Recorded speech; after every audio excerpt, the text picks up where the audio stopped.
Welcome to Gluten-Free Gourmet. Today I'm making some crazy easy chicken taco meat. I use this recipe all the time in my house because it's so easy and it's really tasty as well. So let's get started.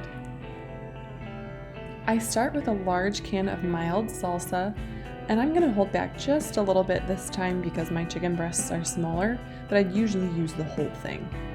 Then I add chili powder, salt and pepper, and cumin. And I'll mix it up, and that's all that I'm going to add to this. Once I get everything mixed together, I just add 2 chicken breasts. And you could double or triple this recipe. I totally would if I was doing this for meal prep because it freezes up so well. Then I just put my crock pot to low and cover it, and this will cook for about 3 hours.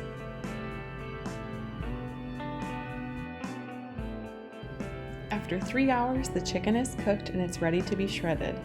Now, I do not like shredding chicken. I don't know what it is about it, but I don't like doing it by hand, so I just take my hand mixer.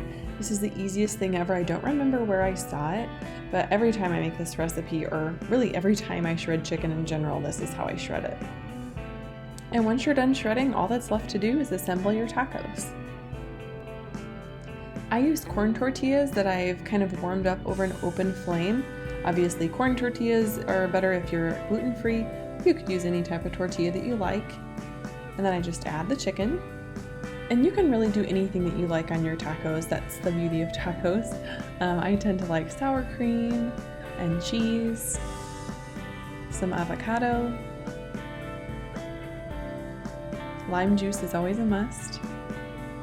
And cilantro. This is also a really easy recipe to make dairy-free. You just wouldn't add the sour cream or cheese, it still tastes great.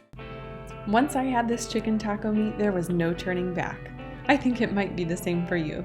Let me know what you think in the comments below, and I'll see you next time on Gluten-Free Gourmet.